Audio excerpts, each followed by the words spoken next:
positiva, es una de las bases y de lo que nos ha movido a crear SAPRA, y esperamos que así sea recibido por quienes se acercan y se van sumando.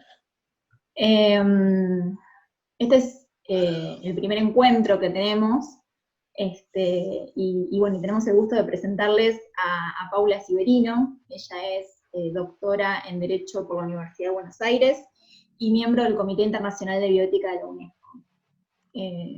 Bueno, la idea de iniciar este ciclo de charlas surge un poco, y pensamos justamente la gestación por sustitución como primer tema, a partir de dar con el caso y los debates que se han armado en la asociación a partir de eso, de los bebés varados en Ucrania, a causa, vamos a decir, de la pandemia. Bueno, este pone sobre la mesa muchos temas sobre los que podríamos discutir, pero creo que uno de los que suele traer más controversias, tanto en el público general como en quienes se dedican a la reproducción asistida, es el de la gestación por sustitución internacional, ¿no? Entonces, bueno, como disparador, para comenzar a escuchar a Paula, la primera pregunta por ahí apunta a que nos cuente qué instancias, digamos, a nivel legal hay para regular la gestación por sustitución internacional. Bueno, muy buenas tardes ante todo. Les presento a mi gato Gillo, que nos va a acompañar cuando tenga ganas, como podrán ver. Es para mí, la verdad que es un gusto y es un honor acompañar a SAPRA en esta primera sesión, que me parece que abre un espacio de participación, como bien dicen, federal. Yo me crié en el sur de la Patagonia, y saludos también para los que nos están viendo desde distintas partes del país, y es tremendamente importante poder contar con espacios de diálogo, de compartir y también de ir generando, ¿no?, estos saberes, sobre todo cuando son saberes interdisciplinarios, o que en muchos casos, muchas de nosotras también hemos atravesado con el cuerpo y con nuestra experiencia vital, y no solamente desde lo académico. Sí, las invito, por favor, todas tengan presente en sus micrófonos. Hay algunas colegas que todavía tienen los micrófonos abiertos, por favor, porque va a redundar en beneficio de la claridad para todos. Bueno, a la pregunta respecto de cuestiones de regulación internacional, primero que la respuesta es que no tenemos todavía ningún instrumento de regulación internacional en materia de reproducción asistida en general y en materia de gestación por sustitución en particular.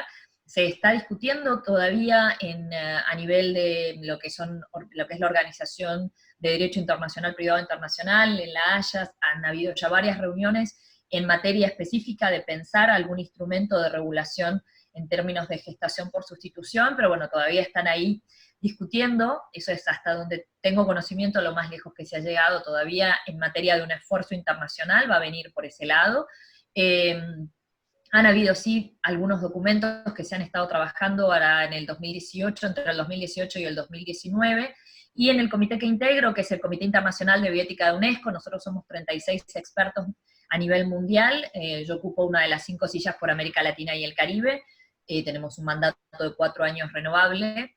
Somos expertos independientes. Y nosotros estuvimos teniendo unas muy intensas discusiones entre el 2017 y el 2019 sobre, 2018, te diría 2018, todo 2018, 2019, sobre justamente parentalidad moderna y reproducción asistida. Así se llama el documento de la IBC, todavía no está hecho público, y el tema, sin duda, el que nos llevó más tiempo, nuestra última sesión de debate conjunto fueron 5 días de 12 horas de trabajo sostenidas, y no logramos llegar a consensos. O sea, todavía después de esas sesiones en julio en Bangkok, seguimos discutiendo el documento, y la verdad es que lo que más, diría que la parte más difícil del documento fue justamente las reflexiones en función de la gestación por sustitución, y algunos problemas éticos asociados, digamos, dentro de lo que es, por ejemplo, la discusión si existen los derechos reproductivos, es decir, si se puede.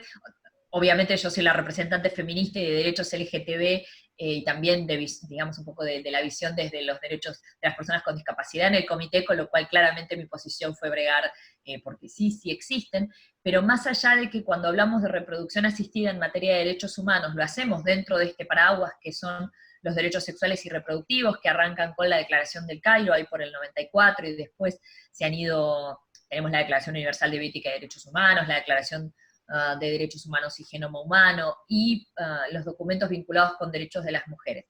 Pero yo diría que hay un consenso más que razonable en que sí, existen los derechos sexuales y reproductivos, son reconocidos como derechos humanos. Ahora, dentro de los derechos reproductivos, el acceder a las técnicas de reproducción asistida, a cualquier técnica de reproducción asistida, puede ser considerado dentro de los derechos reproductivos, y ahí se abre todo un espectro de discusión. Quizás para hacer una primera intervención antes de una próxima pregunta y situarnos un poco, como la pregunta empezó por el lado de lo legal, les diría que, por un lado, mientras que todo el desarrollo histórico en materia de derechos reproductivos vino por el lado de evitar la reproducción, cuando nosotros hablamos del tema de las técnicas de reproducción asistida, la pregunta es, ok, pero ¿existe tal cosa? ¿Queda amparado la posibilidad de acceder? Porque ahí yo estoy pidiendo, ahí yo no es que ya estoy pidiendo contraceptivos, métodos contraceptivos para evitar el embarazo, sino lo que yo estoy pidiendo es el acceso a una técnica con unas tecnologías específicas para poder buscar un embarazo. Dentro de esto se discutió si, una de las cosas que discutimos en el comité, es si existe tal cosa como un derecho a procrear, ¿no? Y como, bueno, el comité está formado también interdisciplinariamente, somos minoría, los abogados somos poquitos, nosotros estábamos de acuerdo en que no existe tal cosa como un derecho a procrear. Entonces, esto me parece como interesante, y lo dejo también abierto a la discusión, pero una de las cosas que comentamos es esto, bueno, ¿existe o no existe un derecho a procrear? Tuvimos una discusión muy fuerte sobre los deseos, las libertades y los derechos, es decir, si todo deseo tiene que materializarse en un derecho o no. Finalmente yo tuve suerte en lograr que quedara plasmada en el documento una tercera postura, que es lo que nosotros en derecho técnicamente llamamos el parámetro de convencionalidad, es decir, cuál es el estándar que establece la Corte Interamericana de Derechos Humanos, que es la que baja los estándares en materia de derechos humanos para todos los países de América Latina y el Caribe que formamos parte del sistema interamericano de derechos humanos, es nuestro referente en materia de protección de derechos.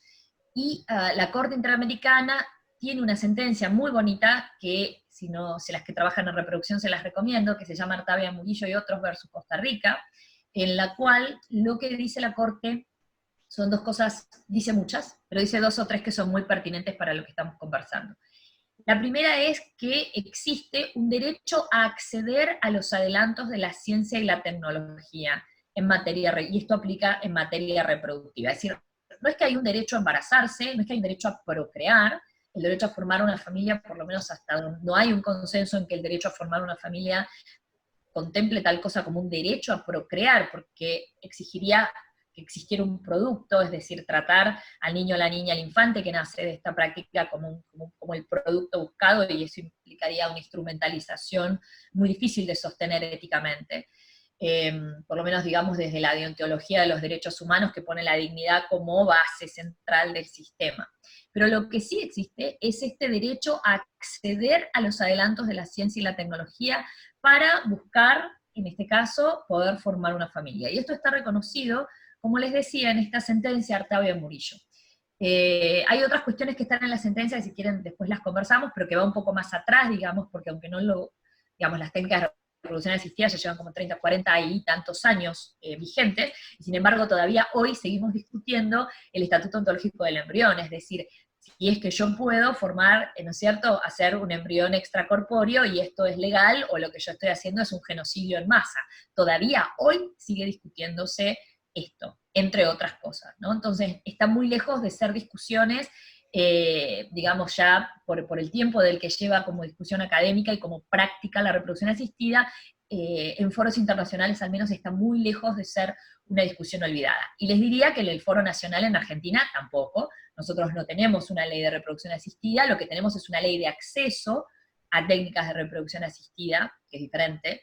Y bueno, y una de las dificultades tiene que ver justamente con marcar la cancha si ustedes recuerdan, el año pasado en la discusión de interrupción legal del embarazo, volvió a traerse a colación la discusión sobre el artículo del Código Civil que dice a partir de qué momento se considera que existe un sujeto de derecho, vamos a decir así, un ser humano que tiene que tener la protección full como sujeto de derecho por el ordenamiento jurídico. Entonces, hasta acá me parece, no sé si respondí la primera pregunta, y si no, aclaramos. Sí, sí, por mi parte sí. Por ahí, recién hablábamos específicamente de lo legal, ¿no? Yo pensaba también en lo que respecta a los conflictos bioéticos, ¿no? Llamados, que podés ubicar como lo más relevante a nivel internacional, como veníamos hablando, pero también a nivel local. En materia de gestación por sustitución, sin duda la pregunta, por lo menos para mí, y digo, de lo que es mi preocupación y de lo que es la preocupación en general, tiene que ver con que es una práctica que involucra a terceras personas. Las prácticas que involucran terceras personas son la donación de gametas y la gestación por sustitución. En la medida en la que involucra a terceras personas, la pregunta es quiénes son estas terceras personas involucradas, y lógicamente, si bien es cierto que cuando hablamos de materia de gametas también tenemos donantes de esperma, pero por las características de la práctica, lógicamente hay un sesgo de género en función de la preocupación por las condiciones de las mujeres, tanto que van a ser donantes de óvulos y en mayor medida la preocupación también por las que van a ser gestantes, que se presten a un proceso, que participen de un proceso de gestación por sustitución. Entonces, te diría que ahí el escenario es variado, porque vos tenés desde las posiciones que parten digo, en un extremo tenés las posiciones que entienden que es parte de la autonomía reproductiva de cualquier mujer el decidir ser gestante para otro, aún desprovisto de todo vínculo afectivo en función de una contraprestación económica o en función de razones de solidaridad que van a recibir una prestación económica más o menos, y ahí va a estar parte de la discusión. En el otro punto punto del espectro, vas a tener la posición que considera que toda gestación por sustitución es trata. Me tocó asistir a un caso de ellos en Perú, participar en un caso de estos para lograr que liberaran a los padres de dos bebés, dos mellizos que habían nacido en Perú, de una pareja chilena, que debido a un muy, muy mal asesoramiento legal, fueron detenidos cuando querían salir del país con dos bebés, bastante lógico, porque querían salir dos ciudadanos chilenos con dos bebés con pasaporte peruano recién nacidos.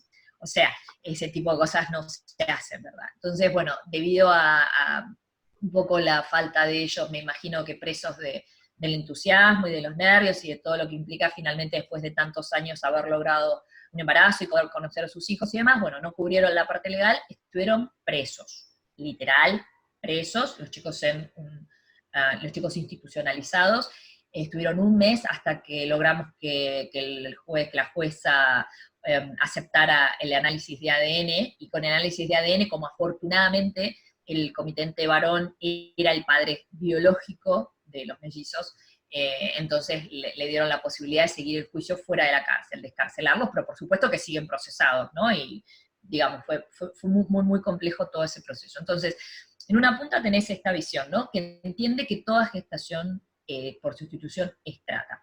Y en el medio tenés las opciones de considerar legislaciones o propuestas, digamos así, de regulación, que entienden que debería permitirse la gestación altruista. Lo había visto por ahí a la licenciada Ruth Wilner, hablábamos bastante de eso. En lo personal, yo creo que la gestación altruista se romantiza mucho y no se tienen en cuenta muchos de los conflictos y de las tensiones que atraviesan las que pueden ser las exigencias. Va a depender muchísimo, por supuesto, de cada caso, pero hay muchas tensiones que generan interrogantes éticos cuando la gestación es intrafamiliar, la gestación por sustitución es intrafamiliar. Así, lejos de romantizarlo, hay situaciones que se pueden llegar a generar que son muy complejas. Y bueno, en principio, y luego tenés la opción de la gestación comercial, es decir, la gestación Paula, en donde la... Sí. Disculpa la interrupción, un temita técnico. Te cedimos como hospedadora del encuentro por algún riesgo y de falta de conexión y no estamos pudiendo habilitar otras personas que quisieran ingresar. antes Sí. de continuar, podrías, por favor, A ver, bioética, no tengo idea. dejarla como hospedadora? Sí, pero no tengo idea perdón, pero no tengo idea cómo se hace eso. Tengo que ser algo más de lo que ya hice. Sobre la vista de SAPRA, Admit all, ok, vas a ver, ahí está. Teóricamente vas ahí a le ver di admitir a admit, todos. ahí donde están los 3 puntos, te va a Sí, dar la sí, opción de ponerme ahí ya como los admití a hospedador. todos.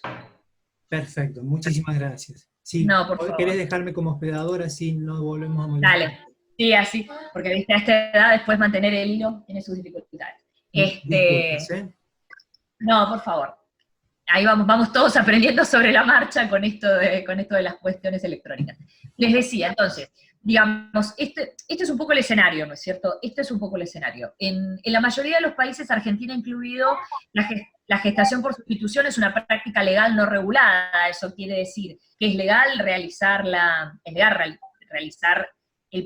técnica de reproducción asistida y transferir ese embrión en el útero de una gestante. El problema se te arma cuando nace el bebé porque colisiona con las normas filiatorias.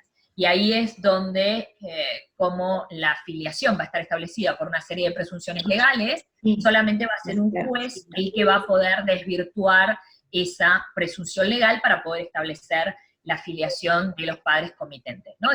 Hay otra discusión ahí al costado, que podemos hacer una llamada si a alguien le interesa hacer una pregunta específica, que es el hecho que nuestra legislación también solamente permite una doble filiación. Entonces, han habido casos, estoy desactualizada, para ser honesta, en qué estado está, sobre todo con esto de la justicia y el COVID, en qué estado está el proceso en el cual se ha pedido a la inconstitucionalidad de esa norma, para permitir, en el caso de una pareja de varones, que una amiga gestó su bebé, para permitir el reconocimiento de la parentalidad de los tres. Pero bueno, es una norma cuya constitucionalidad ha sido impugnada, ¿no?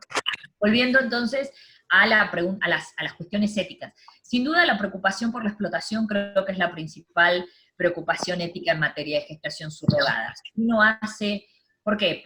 Esto lo digo no solo como abogada, sino como alguien que he sido usuaria en materia de reproducción asistida, tengo un embrión frisado por ahí, y he acompañado a alguien tremendamente cercano a mi vida a hacer todas las averiguaciones de gestación por sustitución. O sea, hablo de esto también habiéndole puesto el cuerpo y acompañando no solo a mujeres y a clínicas como asesora durante muchos años, sino también, digamos, con una emocionalidad no involucrada. Entonces, si uno ve la foto de cuáles son las mujeres y o varones y o parejas, que son aquellos que encargan, vamos a decir así, los comitentes, los padres de intención, y ve la situación socioeconómica de estos padres, y ve la situación socioeconómica de las mujeres gestantes, inevitablemente vas a ver una disparidad y vas a ver una asimetría. O sea, eso es algo que se verifica de manera prácticamente sistemática. Ni les cuento cuando uno hace este ejercicio en gestaciones internacionales. Vos, Paula, empezabas la pregunta con el caso que había pasado en Ucrania. Si vos ves la foto de las chicas ucranianas que se prestan para gestar para otros, o como pasaba en su momento en India, o como pasaba en Tailandia, que a raíz de casos muy escandalosos ellos vedaron la posibilidad de que parejas que no sean nacionales realicen procesos de gestación por sustitución en su país, tiene que ver con estas disparidades y con una serie de hechos muy desventurados que se fueron verificando. Entonces, ok, ante esta situación de asimetría o de disparidad, la pregunta es, para mí una de las preguntas, ¿toda situación de asimetría implica explotación?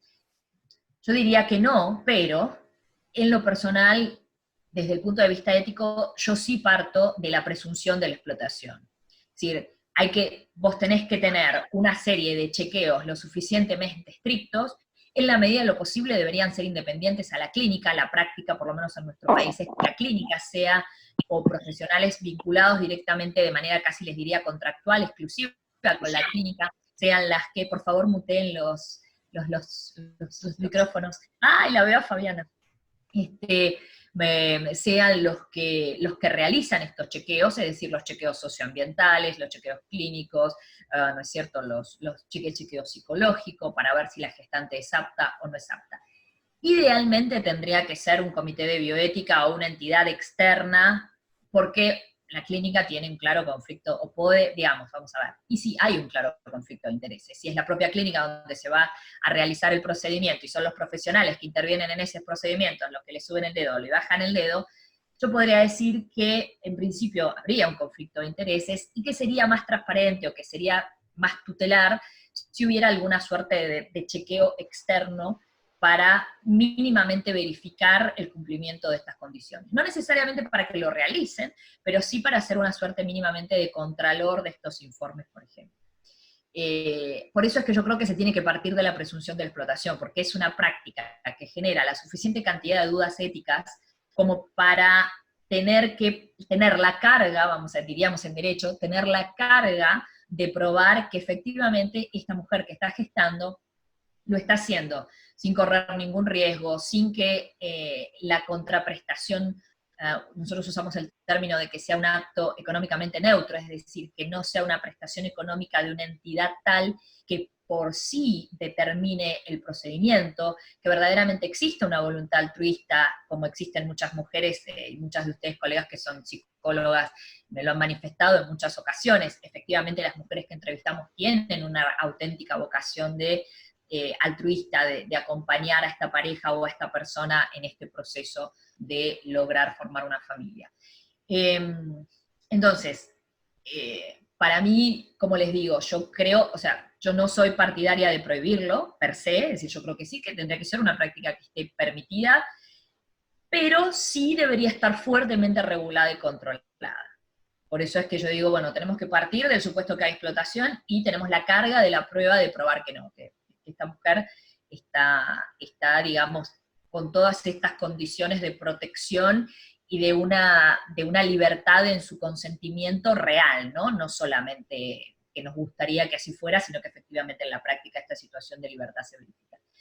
Una de las cosas duras que tiene esto en la práctica, a diferencia de otros lugares, como por ejemplo los Estados Unidos, o mismo Ucrania que nombraban, donde Estados Unidos vos podés hacer unos contratos gordos así, donde le obligues inclusive a, ¿cómo es esto? ¿Qué es lo que va a comer? ¿Cuándo lo va a comer? ¿Que tiene que ser comida orgánica? Y tal y cual, ¿no es cierto? Bueno, en Argentina eso no solo no sería aceptado, sino que una de las cosas que discutíamos es que la mujer gestante tiene que tener el control de su embarazo y mantener la autonomía de su propio cuerpo en todo momento del embarazo, porque en otras circunstancias es muy difícil sostener, digamos, es muy difícil sostener la ética de esa práctica de otra manera. Lo cual, si yo me voy a parar desde los papás de intención, o la mamá o el papá de intención, es muy duro, porque no puedo decir nada, ni aunque esa mujer esté tomando, no sé, 3 litros de vino y yo tenga el peligro de un síndrome, ¿no es cierto?, alcohólico fetal que genere una severa malformación en esa criatura, o que se esté drogando. Entonces, es muy, muy difícil. Leía por ahí recién la observación seguramente de una colega que habla de la resolución de Cava. Sí, claro, la resolución de Cava hace que en este momento todavía vos puedas inscribir un chico sin necesidad de judicializarlo.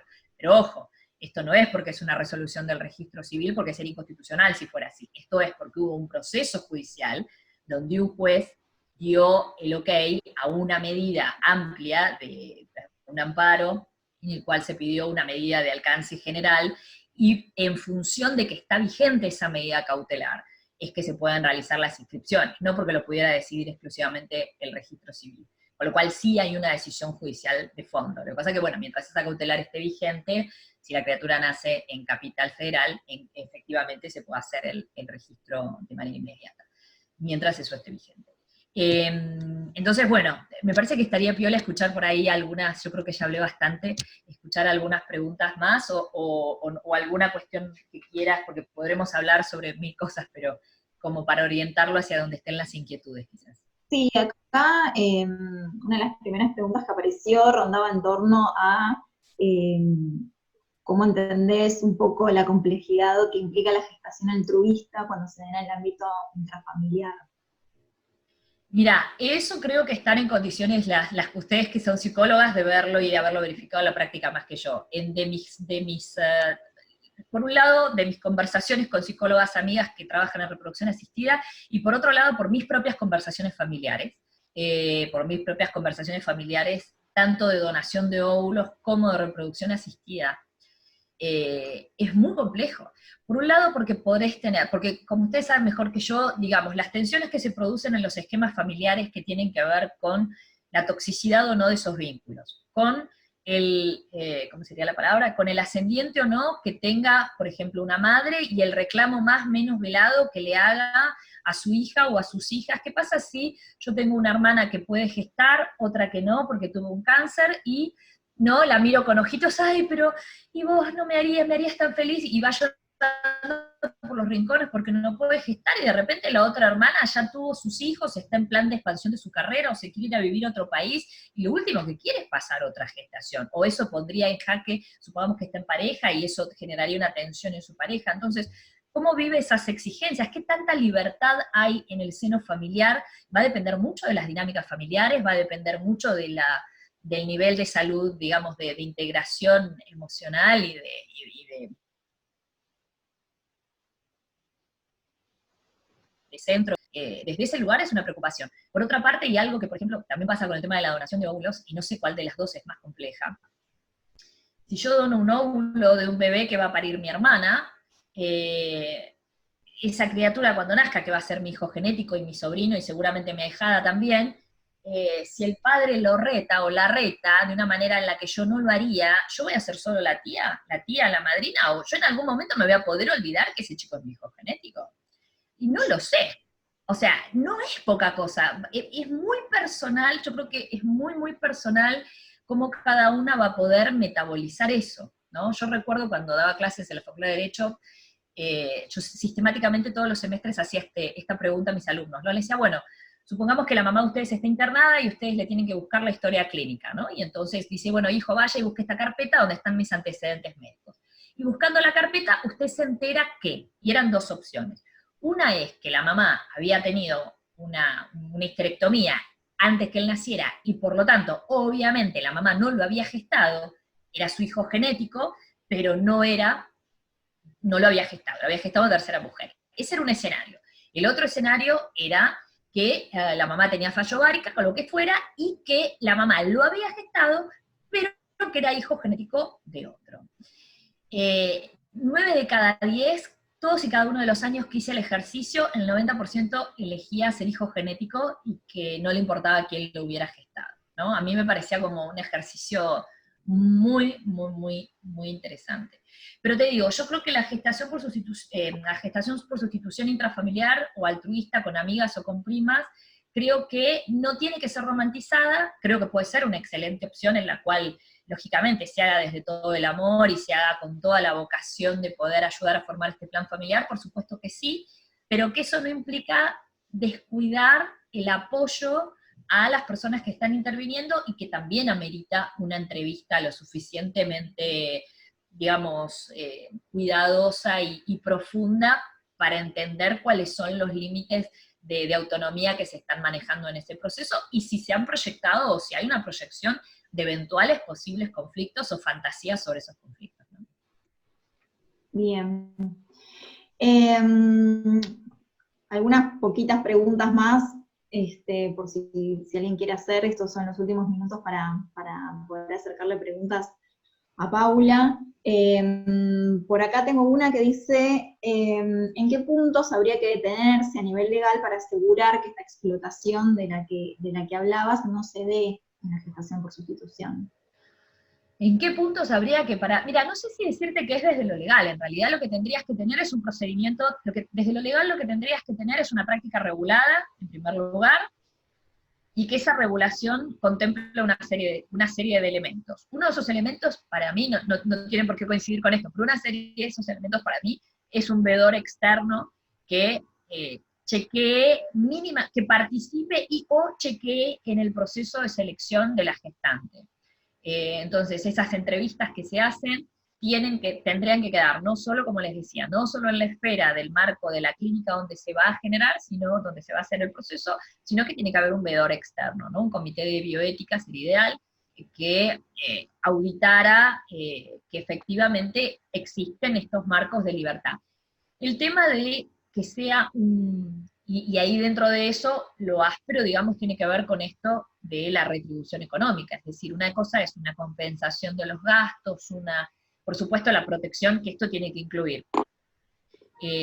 Lógicamente un seguro de vida que se le tiene que se tiene que pagar durante una cantidad de tiempo, las prestaciones de salud de la mujer gestante, digamos, hay una larga lista de prestaciones, seguramente quienes trabajan con estas técnicas las tienen incluso más al tanto que yo, pero una larga lista de prestaciones que se tienen que dar para asegurar la indemnidad de esa mujer y de su grupo familiar de la gestante.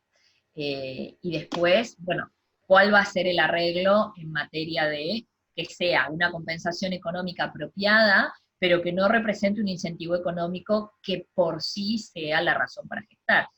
Y ahí, cuando vamos a la práctica, vemos digamos, que esta situación es muy variable. Por eso les decía, tiene que ser un monitoreo, como ustedes saben mejor que yo, tiene que ser un monitoreo caso a caso, y tiene que ser un monitoreo con ganas de monitorear, vamos a decir así, ¿no? Porque también yo puedo mirar como con ganas de pasarle un poco de agua bendita y ya está, o como con ganas de, bueno, veamos realmente qué es lo que sucede ahí, y ver si esta situación efectivamente está dentro del ámbito de lo que se puede proteger. Insisto, si uno está parado en la posición, que somos varias, digamos, las que en Argentina, por lo menos que nos dedicamos a este tema, que estamos en esa posición, en la cual entendemos que hay un margen para regularlo, siendo protector de las mujeres gestantes y a la vez permitiendo la práctica. Va a haber otra esquina del round que te va a decir, en ningún caso, y es inadmisible, y que una mujer ponga, digamos, en el mercado su capacidad de gestar, es por sí un indicio de explotación. O sea, ya es la última enajenación posible y bajo ningún punto de vista tiene que ser permitido. No comparto esa posición, pero existe y tiene una presencia fuerte. Sí. Bueno, Los últimos minutos, Paula. Últimos minutos, últimas preguntas. Acá me preguntan a tu criterio, ¿qué falta en Argentina para implementar, supongo que regular la gestación por sustitución? Mira, estuvimos muy cerca, y voluntad, estuvimos muy cerca, porque tenemos muchas sentencias en favor de la gestación por sustitución. Por ahí veía un comentario diciendo la gestación está implantada en Argentina. No, distingamos, es una práctica legal, pero no está regulada. Como no está regulada, cuando te das cuenta, cuando hay problemas, porque no está regulada. Te pongo un ejemplo, hace poco tiempo, hace un mes y medio atrás, a mitad de la cuarentena, recibo una llamada de Migraciones preguntándome si calificaba como vuelo humanitario traer a una mujer gestante de un país latinoamericano a Argentina, porque la pareja de comitentes, que eran 2 varones, estaban en Argentina, digamos. Es decir, digo, tenés toda una serie de problemas. ¿Podés salir? ¿No podés salir? ¿Vas a poder ir a los chequeos? ¿No vas a poder ir a los chequeos? ¿Está comprendido? ¿No está comprendido? Digo, el hecho de que no esté regulado tiene toda una serie de complejidades. Si esa criatura nace con alguna malformación o con alguna enfermedad, o sufre hipoxia en el parto y tiene parálisis cerebral, o sea, y obviamente los comitentes dicen, no, yo quería un hijo sano. Esto ha pasado, es lamentable, es aberrante, pero sucede. ¿Y esa criatura dónde queda? En ese limbo, digamos, cuando no hay una práctica regulada. Digo, no hay que confundir las vías de hecho con el derecho. ¿Existe? Sí, existe. ¿Está regulada? No, no está regulada. ¿Es legal? Sí, es legal. Pero tenemos este problema cuando nace un chico que, como les digo, colisiona con las normas filiatorias. Entonces, tiene su complejidad. Estuvimos cerca de tenerlo regulado en el Código Civil cuando se hizo la modificación del 2015, que entró en vigencia en el 2015 con el Código Civil. Se le dio de baja y solamente quedó, bueno, los cambios que establecen la voluntad procreacional como origen de la filiación, que antes no existía, antes no estaba jurisprudencial, pero no estaba regulado en el Código Civil como fuente de vínculo filiatorio. Pero la gestación quedó afuera. Así que hace falta una modificación legal para cambiar el código, una modificación del Código Civil. Bueno, acá también me preguntan, bueno, por si tenés algún artículo o algún espacio donde se expongan tus posiciones y tu trabajo. Sí, muchas gracias, vamos a pasar el chivo. Vamos a pasar el chivo. Ahora con toda la verdad que estoy con muchísimo trabajo en pandemia, se imaginan que el COVID es un tema 100% bioética, así que todavía no logré terminar de armar mi página web, pero Hay muchos artículos míos de reproducción asistida que pueden encontrar si me googlean, y si me siguen en Instagram, Facebook no, porque estoy como al límite, pero por Instagram, ahí yo subo mis actividades, están los links de otras charlas que he dado, y si me escriben por privado, podemos intercambiar material de mil amores. Es como la forma más directa, digamos, por Instagram es la forma más directa. Bueno, acá estoy recibiendo, me están apurando para que cumplamos con los tiempos establecidos, así que te agradecemos muchísimo, Paula, por este espacio, y bueno, le vamos a dar la palabra a Claudia para hacer el cierre. No sé si querés decir algo más, Simplemente, nuevamente, agradecerles. Es un tema muy complejo, como les digo, despierta en algunas cosas muchas resistencias. Es un espacio que todavía está totalmente abierto a poder pensar, a reflexionar, y a que nosotras vayamos sumando con nuestros saberes, y con las mujeres que van atravesando, y los varones que van atravesando estos procesos, y van sumando con sus propios saberes, y nos van dando las herramientas también a los que después tenemos que pensar o en materia de regulación, o en resolver problemas concretos, o en pensar, como vos decías, estas instancias de control. Entonces me parece que rescatar, agradecerles nuevamente, darles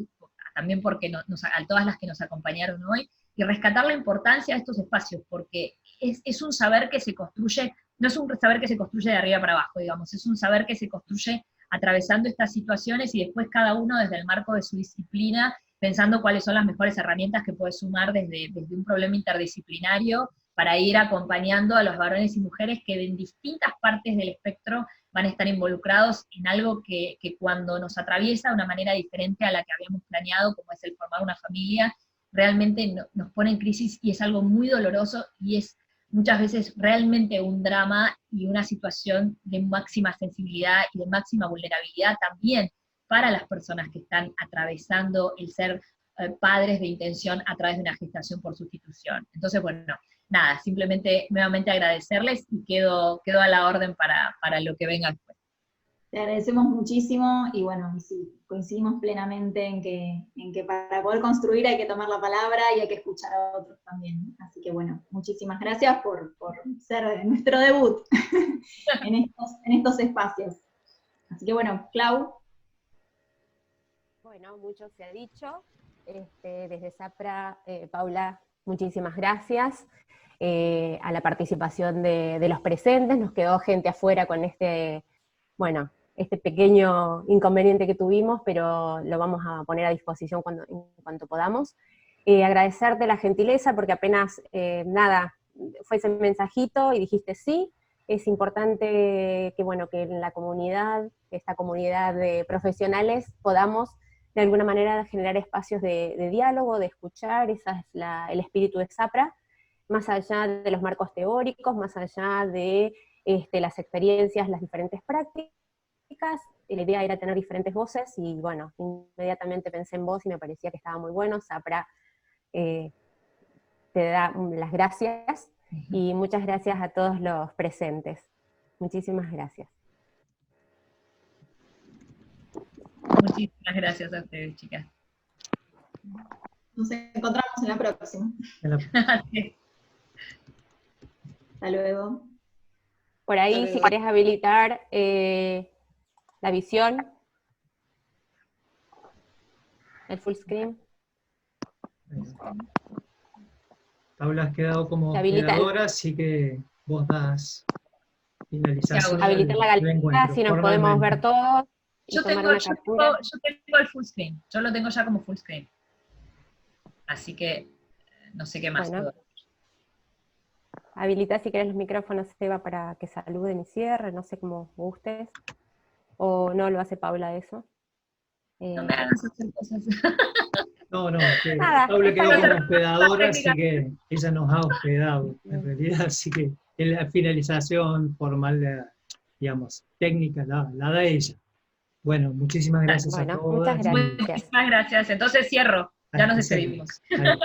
Muchas gracias, nos vemos en la próxima. Gracias.